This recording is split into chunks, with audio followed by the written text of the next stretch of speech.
নিজের মতো আমার ছোট পোলার ভোটারে ও বাজাবে নাই বা নাকি শখ আহ্লাদ অন্য জায়গায় গিয়ে দেখাও নতুন বউ আমার দিকে ফ্যালফ্যাল করে তাকিয়ে থাকল। আমি হাসি হাসি মুখ করে রান্নাঘরে চলে আসলাম। অপমানে কষ্টে এখন আর চোখের কোণায় জল আসে না।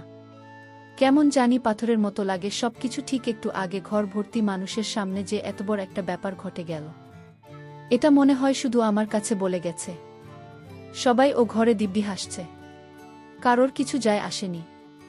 6 বছর আগে এই বাড়িতেই বউ হয়ে আসি, সবার কত উল্লাস আনন্দ। বাড়ির বড় ছেলের বউ আমি, শাশুড়ি মা আমায় মাটিতে রাখেন না। পিপটে খাবে, মাথায় রাখেন না ওখানে খাবে, এরকম আদরে পেয়ে আমি বাড়িতে বউ হয়ে আসি। সেদিন রাতে আমার স্বামী রনি সাহেব আমাকে খুব স্পষ্ট ভাষায় বলে দিলেন, দেখো, এ বাসায় কোনো মায়ের অনুমতি ব্যতীত একটা কাজ করার চেষ্টা করবে না। মা যা বলবে সেটাই মেনে নেবে, কোনো জিজ্ঞাসা করা যাবে না। শুধু এটুকু চাও তোমার কাছে, বাপ মা মরা মেয়ে আমি, এত আদর স্নেহ যে শাশুড়ি করেন উনার কথা। উনি না চাইলেও আমি সুনব একজন মা পেয়েছি, এটাই আমার অনেক বড় পাওয়া। প্রথম সব কিছুই বেশ ভালো যাচ্ছিল। বছর 3 পর যখন সবাই বারবার বলছিলেন সন্তান নেওয়ার কথা, তখন আমরা দুজনেই বেশ চেষ্টা করছিলাম সন্তান নেওয়ার, কোনোভাবেই আমি সন্তান হচ্ছিল না। শুরুর দিকে সবাই বেশ সান্ত্বনা দিলেও শাশুড়িমা একটু একটু করে রোজ কথা শোনাতে লাগলেন। আমার স্বামী সব কিছুই দেখতেন, কোনোদিনও এসব নিয়ে টু শব্দ করেননি। ডাক্তার দেখানো, পরীক্ষা নিরীক্ষা করানো কিছুই বাদ দিলাম না। আমার সকল রিপোর্ট নরমাল আসলো, কোনো সমস্যা নেই, কিন্তু কোনোভাবেই আমার স্বামী কোনো টেস্ট করাতে রাজি হলেন না। এক রাতে শাশুড়ি মা খাবার টেবিলে খুব দুঃখ করে বলে বসলেন, যে মেয়ের কম বয়সে মা বাপ মহিলা গেছে, সেই মেয়ে আমার বংশে বাতি জ্বালাব কি কুফা এক মাইয়া। রাগে কষ্টে সামলাতে না পেরে সে রাতে বলে বসেছিলাম, আপনার ছেলেকেও টেস্ট করাতে বলেন আম্মা। আমার তো সবই ঠিক আছে, ও তো কোনো সমস্যা থাকতে পারে। সে রাতে আমার বলতে হয়তো দেরি হয়েছিল, কিন্তু টেবিল ভর্তি সকলের সামনে রনির চড় মারতে দেরি হয়নি। ধীরে ধীরে রনির সাথে আমার একটা দূরত্ব সৃষ্টি হয়। সকলের রান্না করা, বাড়ির সমস্ত কিছু করে রাখা, শাশুড়ি মায়ের গালি খাওয়া, নন্দের কথা শোনা, দেবের অনর্থক চেঁচান। রাত শেষে রনির ইচ্ছে পূরণ, ঘরভর্তি এত মানুষের বাড়িতে আমি কোণঠাসা হয়ে পড়ে থাকলাম। আমিও যে একজন মানুষ, এই ব্যাপারটাই যেন হারিয়ে গেল। বিয়ের সকল আনুষ্ঠানিকতা শেষ হওয়ার পর একদিন রনি আমাকে বলল, তোমার সাথে কথা ছিল রবিনা। বলো না, আমি তোমার কথা শোনার জন্য কত আগ্রহ নিয়ে থাকি জানো। তুমি বলে ওকে যে তার কাছে গেলাম, উনি আমাকে ঝামটা মেরে সরিয়ে বলল, জানি না কিভাবে নিবে কিংবা কোথায় যে উঠবে। আসলে আমি তোমার সাথে আর সংসার করতে যাচ্ছি না। আগামী মাসে আমি বিয়ে করব। নিজের কানকে কোনোভাবেই বিশ্বাস করাতে পারছিলাম না। অসহায়ের মতো ওর দিকে তাকিয়ে শুধু বললাম, সত্যি আমায় ছেড়ে দিতে পারবে তুমি? কোনো কথা না বলে রুম থেকে বের হতে হতে বলল, সব গুছিয়ে রেখো, কাল তোমার মামার বাসায় তোমাকে দিয়ে আসব। শাশুড়ি মায়ের পায়ের কাছে পড়ে ডুকরে কান্না করতে করতে বললাম, আম্মা বলেন না আপনার ছেলে কি আমায় না ছাড়তে?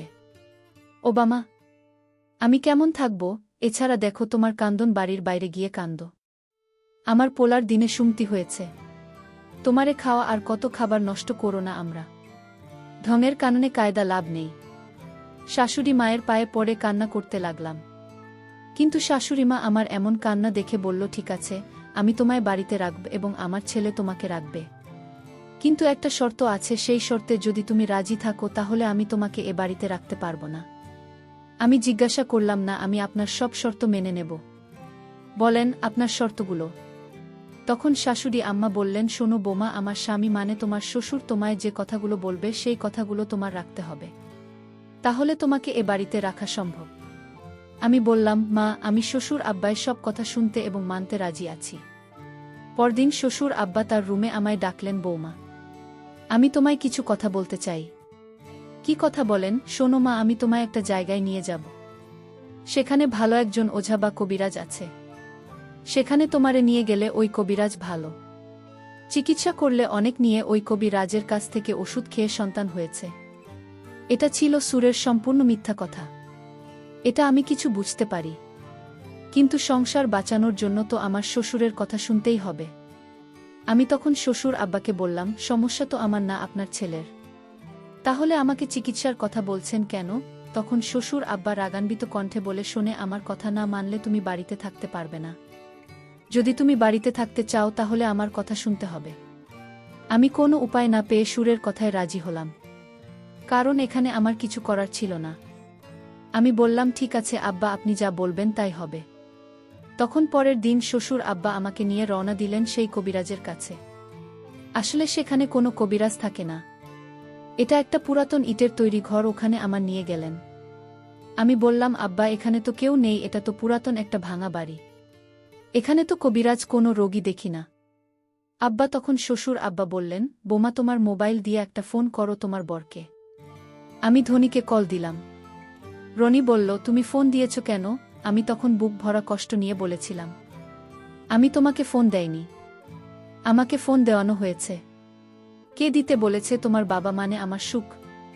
তখন বল দাও বাবার কাছে। বাবা, তুমি কেন ফোন দিয়েছ শোনোনি? আমি তোকে ফোন দিয়েছি একটা বিশেষ কারণে, তুই তাড়াতাড়ির মঙ্গল পুরাতন বাড়িতে আয়, একটু জরুরি কথা আছে। ঠিক আছে বাবা, আমি আসছি। তখন উনি বাবাকে জিজ্ঞেস করল, কি কথা? বাবা বল, শোনো, আমার বোমা ডাক্তারের সমস্ত রিপোর্ট ভালো, আমি নিশ্চয় দেখেছি, কিন্তু তুই পরীক্ষা করিস না কেন? বাবা তুমি আমাকে দোষারোপ করছো। হয় আমি তোকে দোষারোপ করছি? বাবা তুমি নিজের ছেলের প্রতি এমন অত্যাচার করতে পারে না, এটা অত্যাচারের কি হলো? আমি কিছুই তো বুঝলাম না। আমি সব বুঝতে পেরেছি, সমস্যা আসলে বোমার না, সমস্যা তোর। আর তুই যদি পরীক্ষা না করিস তাহলে আমি এই পুরাতন বাড়িতে তোরে বেঁধে রেখে যাব। আচ্ছা বাবা, একটা বিষয় বুঝলাম না, এই কথাটা তুমি তো আমার বাড়িতে বলতে পারতে, এখানে কেন? শোনো, বাড়িতে যদি জানাজানি হয় তাহলে তো তোর মা তো বোমার কাছে চোট হয়ে যাবে, তাই এর সমাধানটা এই পুরাতন বাড়িতে নির্বে করতে চাই।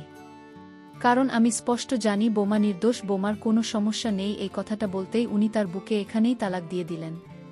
বোমা কেঁদে কেঁদে বলল, আমি এখানেই আসছিলাম তোমার সাথে সমাধান করে ঘরে ফিরে যেতে এবং সারা জীবন তোমার সাথে থাকতে, তুমি আমাকে ছেড়ে দিলে। এদিকে এই কথা শোনার পর আমার সুস্থ করে এখানেই মারা গেল। তখন আমি আমার একরাশ কষ্ট নিয়ে চলে গেলাম। 6 বছর পরের কথা, আমার ছেলে সোহানকে নিয়ে আমি আর আবির হাসপাতালে গেছি টিকা দিতে। ওহ, আমি আমার দ্বিতীয় স্বামী, সুহানা আমাদের ছেলে। হাসপাতাল গেটের বাইরে এসে দাঁড়াতেই দেখি আমার প্রাক্তন স্বামী রনি সিএনজি খুঁজছেন, তার পাশে হুইল চেয়ারে বসা আমার প্রাক্তন শাশুড়ি, আর রোগা পাতলা এক মেয়ে। মেয়েটি আমার প্রাক্তন স্বামীর বর্তমান স্ত্রী বোধ হয়। আমি আবিরকে নিয়ে একটু এগিয়ে যে আমার প্রাক্তন শাশুড়ির দিকে তাকিয়ে বললাম, চিনতে পেরেছেন কি না জানি না, আপনাকে এখন কি বলে সম্বোধন করব সেটা আমার জানা নেই। যে সোহান ও আমার ছেলে, 3 বছর বয়স। আরও আবির আমার স্বামী, আপনাকে দেখে কথা বলার আমার বিন্দুমাত্র ইচ্ছে ছিল না। শুধু এটুকু বলি, আমি বাজা নই। আপনাদের ধন্যবাদ সেদিন বের করে না দিলে আজ আমি সোহানের মা হতে পারতাম। আমার প্রাক্তন শাশুড়ি কান্নায় ভেঙে পড়লেন, আমার হাত ধরে বললেন, মাফ কইরা দে ও মা আমারে, তোমার ঘর থেকে বের করতে চাইনি আমি, তোমার শ্বশুরকে দিয়ে আমি তোমার ঘরে ফিরিয়ে আনতে চেয়েছিলাম, কিন্তু আমার অবাধ্য সন্তান তোমাকে ছেড়ে দেওয়ার পর আমার এখন এই অবস্থা।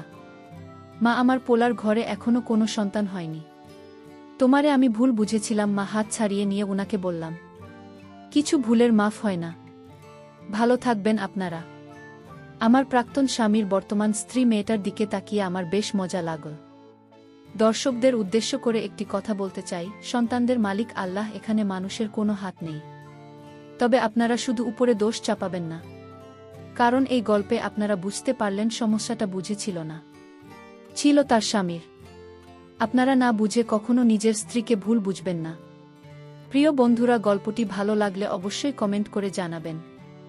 আর নিয়মিত এমন আলাদা স্বাদের গল্প শুনতে ভিডিওটিতে লাইক এবং চ্যানেলটিকে সাবস্ক্রাইব করে সাথেই থাকুন। আর হ্যাঁ, নোটিফিকেশন বেলটি অল করে রাখবেন, যাতে পরবর্তী গল্প সবার প্রথমে আপনাদের কাছে পৌঁছে যায়। ধন্যবাদ বন্ধুরা, ধন্যবাদ সবাইকে।